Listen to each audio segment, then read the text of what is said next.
ये तारीख है 8 दिसंबर 2024, जिस दिन सीरिया की राजधानी दमस्कस पर रेबल्स ग्रुप्स ने कब्जा किया।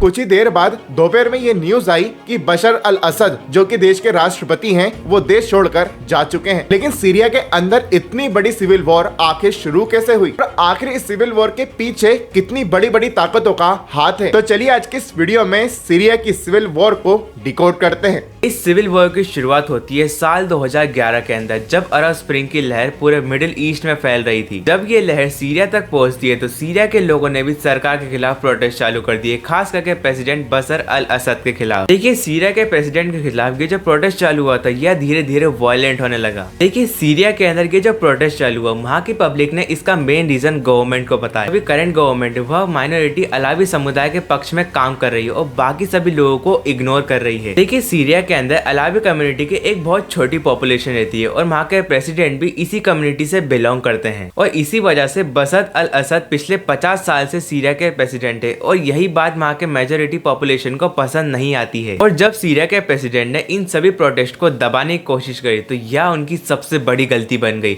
और इसी वजह से सीरिया के अंदर एक सिविल वॉर चालू हो गई और वह सिविल वॉर अब तक चल रही है। तो चलिए सेगमेंट 2 के अंदर जानते हैं कि सीरिया सिविल वॉर में अभी तक क्या कुछ हुआ है। जिस तरह हमें पिछले कुछ महीने पहले बांग्लादेश में मौजूदा सरकार की तख्ता पलट होते हुए देखी थी, अब वही सेम सिचुएशन हमें सीरिया के अंदर देखने को मिल रही है। देखिए, बशर सरकार जो कि पिछले 50 सालों से सीरिया पर राज कर रहे थे, आज उनका तख्ता पलट हो चुका है। 27 नवंबर को सीरियाई सेना और रेबल्स ग्रुप्स के बीच में टेंशन बढ़ी, जिसमें रेबल्स ग्रुप ने सीरिया के इन 5 बड़े शहरों पर कब्जा कर लिया, जिसमें दमास्कस, अलेपो, हामा, होम्स और डारा शहर शामिल हैं। फिर असद के पद छोड़ने के बाद मोहम्मद अल बशीर ने प्रधानमंत्री का पद संभाला, जिसके बाद ये क्लियर हो गया कि सीरिया में अब एक नया चैप्टर शुरू हो चुका है। चलिए सेगमेंट 3 के अंदर जानते हैं कि असद के देश छोड़ने के पीछे क्या कारण रहे। देखिए, असद के देश छोड़ने के पीछे कई कारण रहे। पहला कारण तो यही है कि सीरिया के अंदर असद की सरकार के खिलाफ विरोध प्रदर्शन बहुत ज्यादा बढ़ गए थे। पिछले कुछ सालों से सीरिया के अंदर उनकी पॉपुलैरिटी बहुत ज्यादा कम होने लगी और वहीं दूसरी तरफ असद की वैल्यू उनकी सेना के अंदर भी कम होने लगी और कई सारे जवान ने तो ये तक कह दिया कि अब हम असद के लिए नहीं लड़ सकते। तो इस पूरे केस की सबसे खास बात तो यह है कि जो रशिया और ईरान असद के सबसे बड़े सपोर्टर्स है, वो तक इसकी मदद न कर पाए, क्योंकि उस टाइम पर रशिया यूक्रेन से युद्ध लड़ रहा था और ईरान इजराइल से। और इसी सब के अंदर असद बिल्कुल अकेले पड़ गए थे और विद्रोहियों के खिलाफ मदद करने वाला भी कोई नहीं था। और इसी सब के बीच ये तक हो गया कि सीरिया की आर्थिक स्थिति भी बहुत ज्यादा बिगड़ गई और महंगाई भी बढ़ गई और इन्हीं सभी रीजंस की वजह से असद को सीरिया छोड़ना पड़ा। सीरिया में इतनी बड़ी सिविल वॉर होने के बाद आखिर पूरी दुनिया में इसका क्या इम्पैक्ट पड़ेगा,